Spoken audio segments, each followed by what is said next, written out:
कृष्णमूर्ति कहते हैं कि गुरु कोई है ही नहीं, इसलिए कुछ लोग कहीं भी नहीं जाते और कुछ लोग ऐसे भी होते हैं जो किसी ना किसी को गुरु मानकर ही जीवन बिताते हैं।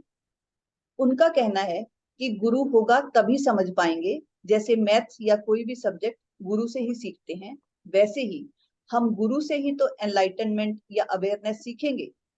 ज्यादातर लोगों के गले यही बात उतरती है और कुछ लोग हैं जिनके गले कृष्णमूर्ति की बात उतरती है। वो कहते हैं गुरु कोई हो ही नहीं सकता। कृष्णमूर्ति का कहना है कि गुरु से बचोगे तो पहुंचोगे। अब आप बताएं कि इस सब के बारे में आपका क्या विचार है। क्या जीवन को समझने के लिए यानी अवेयरनेस के लिए गुरु की या किसी से कुछ सीखने की जरूरत है, या फिर इंसान खुद ही अपने ही एफर्ट्स करके सब जान सकता है? असल में हम इतने डरे हुए होते हैं कि अवेयरनेस तो दूर की बात, हमें तो रोजमर्रा के इश्यूज को डील करने के लिए भी किसी सहारे की जरूरत होती है। हम अपने से जीवन को चला नहीं पाते, हम रोज रोज की समस्याओं से ही निपट नहीं पाते। हमें चलने के लिए लाठी चाहिए। इस मामले में बुद्ध तीसरी बात कहते हैं कि गुरु कोई हो ही नहीं सकता। वो गुरु नहीं बने, लेकिन उन्होंने शिष्य बनाए। कहा जाता है जितने लोगों को बुद्ध ने दीक्षित किया उतना धरती पर किसी ने भी नहीं किया। यानी उन्होंने शिष्य बनाए लेकिन वो खुद गुरु नहीं बने। ये अप दीपो भव की बात है, यानी अपने दीपक आप बनो। या कह सकते हैं कि बुद्ध के अनुसार बिना सहारे के खुद चलना सीखना होगा। गुरु वही हो सकता है जो अप दीपो भव तक ले आए। लेकिन हम क्या करते हैं, किसी एक को गुरु नाम देकर अपने लिए सुविधा बना लेते हैं। हम लोग गुरु शब्द के साथ अपनी छवियां, अपनी उम्मीदें जोड़ लेते हैं। कुछ कहानियां और कुछ धारणाएं जोड़ लेते हैं। तुम्हारी अपनी एक दुनिया है, उसी दुनिया में अपनी सुविधा अनुसार तुम किसी को भी गुरु नाम देकर अपनी ही सुविधा अनुसार उसे किसी ऊंचे आसन पर बिठा देते हो। फिर उसे कहते हो कि अब तुम यहीं बैठे रहो। और जो गुरु की छवि हमारे मन में है कि एक गुरु को कैसा होना चाहिए, क्या करना चाहिए, क्या नहीं करना चाहिए, क्या कहना चाहिए, तुम वही वही करते रहो और कहते रहो, तो वो तुम्हारा गुरु थोड़े ना हुआ। गुरु तो तुम हो गए उसके। तुम ही तो उसको बताते हो कि एक गुरु को ऐसा ऐसा होना चाहिए, ऐसा ऐसा करना चाहिए, ऐसा ऐसा कहना चाहिए। तो इसमें तुम कुछ भी नया नहीं सीखते। लेकिन सोशल मीडिया पर कितनी ही वीडियोज हैं जिन्हें सुनकर लगता तो है कि कुछ तो नया सीखने को मिल ही रहा है और फायदा भी हो रहा है। देखो, जहां तक फायदे की बात है ना, उन सबको सुनते सुनते तुम्हारे जो भी हालात कल थे वही आज हैं और जीवन भर वही बने रहते हैं। और तुम चाहते भी यही हो कि यही दुनिया कायम रहे। ऐसे ऐसे तुम 4-5 गुरु बना लेते हो। किसी को कह देते हो कि ये गुरु है, ये महागुरु है, ये सदगुरु है, ये परम गुरु है। और उन सब के बीच में तुम एक बुझे हुए दिए की तरह हो। तुमने अपने इर्द गिर्द एक ढांचा सा बना लिया है। तुम अपने गुरुओं का सम्मान भी करते हो, उनको अपने मन में ऊंचे से ऊंचा स्थान भी देते हो, लेकिन तुम खुद वैसे के वैसे ही बना रहना चाहते हो। ये तो तभी हो सकता है यदि तुम मृत गुरुओं के पास जाओ। मृत गुरुओं से तुम कुछ पाओगे नहीं, तुम्हारे हाथ कुछ लगेगा नहीं। उन्हीं के पास ही तो तुम मंदिरों, मस्जिदों और गुरुद्वारों में जाते हो, या किसी गुरु को बस दूर दूर से बैठे सुनते रहते हो। लेकिन ऐसे तुम कुछ नहीं पाते। कुछ पाने के लिए तो किसी जीवित बुद्ध के पास होना होगा, किसी जीवित नानक के पास जाना होगा। गुरु गुरुद्वारे में नहीं मिलेंगे नानक। किसी जीवित बुद्ध के पास बैठो, क्योंकि जो आसानी से सिर्फ सुनने भर से आता है वो टिकता नहीं है। जो टिकता है वो आसानी से आता नहीं है। आज जब इंटरनेट का जमाना है और जब घर बैठे बैठे सब सीखा जा सकता है, तो फिर क्या जरूरत है कहीं भी जाकर कुछ सीखने की? हाँ, ये बात ठीक है कि आज जितनी सुविधाएं हैं उतनी कभी भी नहीं थी। और हम सभी सुविधाओं का लाभ उठाना ही चाहते हैं, पर इस तरह के लाभ उठाने में कोई दिक्कत भी नहीं है। उठाना ही चाहिए इनका लाभ। इन्हीं का लाभ उठाते हुए आपको जो भी बंदा सही लगता है सिखाने के पॉइंट ऑफ व्यू से, वो भले ही दूसरे देश में क्यों ना बैठा हो, आप उससे फोन पर वीडियो कॉल करके या नॉर्मल कॉल पर भी या उससे जूम मीटिंग पर भी मिल सकते हैं। देखिए, ये जरूरी है कि आप किसी जीवित गुरु के सानिध्य में रहें, उनकी सुने, उनसे सवाल जवाब करें, क्योंकि मृत गुरुओं के पास और दूर बैठे गुरुओं के पास तो शब्दों के जंगल है, जो कि जंगलों से भी बड़े जंगल है।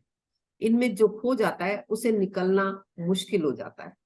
जीवित सदगुरु के पास ही तो साहस की कसौटी है, क्योंकि जो खुद मर चुके हैं, जो अब नहीं है, वो तुम्हें क्या मिटाएंगे, कैसे मिटाएंगे? असंभव। वो तो खुद तुम्हारे हाथों में पड़ गए। अब तुम जो चाहे उनके साथ करो, जैसा व्यवहार करना चाहो करो। कुछ कह सकते नहीं, कुछ बोल सकते नहीं। जैसे कि बुद्ध ने कहा भी है कि कोई भी मेरी एक भी मूर्ति ना बनाए, लेकिन वो तो तुम्हारे हाथों में पड़ गए और तुमने उनकी पत्थर की मूर्तियां बना दी, और वो पत्थर की मूर्ति बनकर रह गए। या कागजों की मूर्तियां, कागज की मूर्तियां यानी शास्त्र बनकर रह गए, और सभी तो प्रतिमाएं रह गई हैं।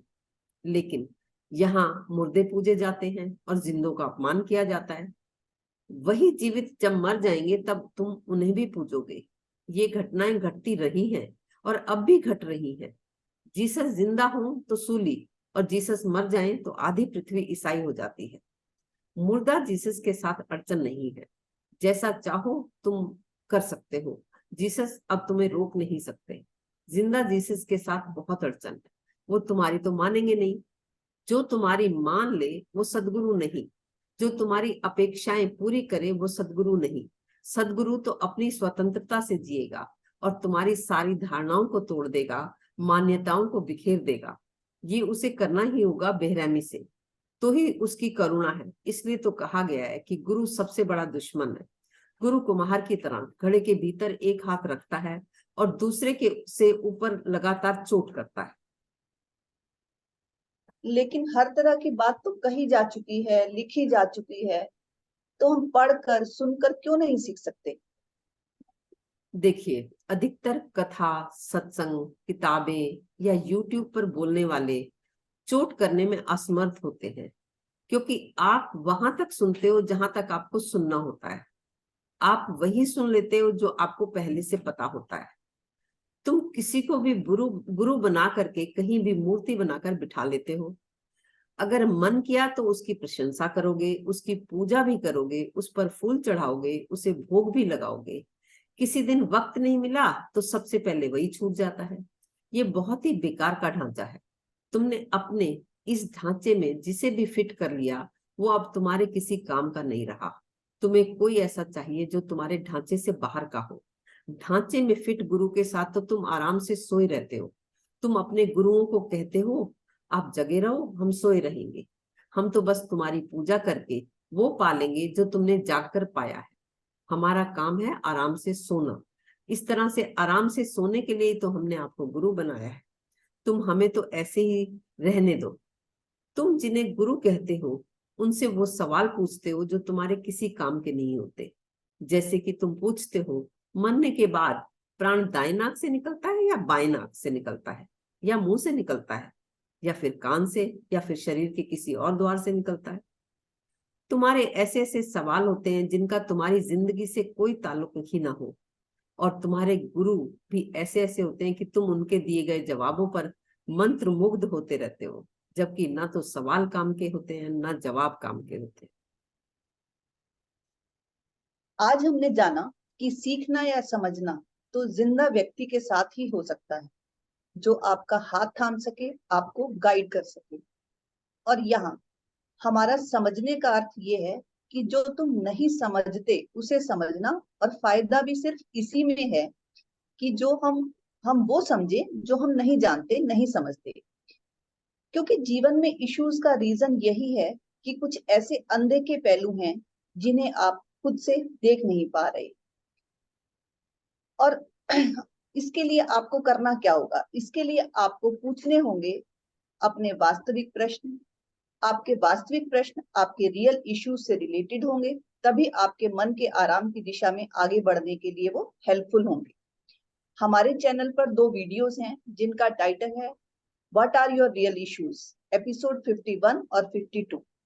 ये वीडियोस आपकी हेल्प करेंगी सही प्रश्न पूछने में। अगर आप हमारी बातों से रिलेट कर रहे हैं तो हमारे चैनल को सब्सक्राइब करें, और अगर आप सब्सक्राइब कर चुके हैं तो शेयर करना ना भूलें, क्योंकि शेयर करके ही आप हमारी वीडियोस उन तक पहुंचा सकते हैं जिन्हें इनकी जरूरत है और वो हम तक नहीं पहुंच पा रहे।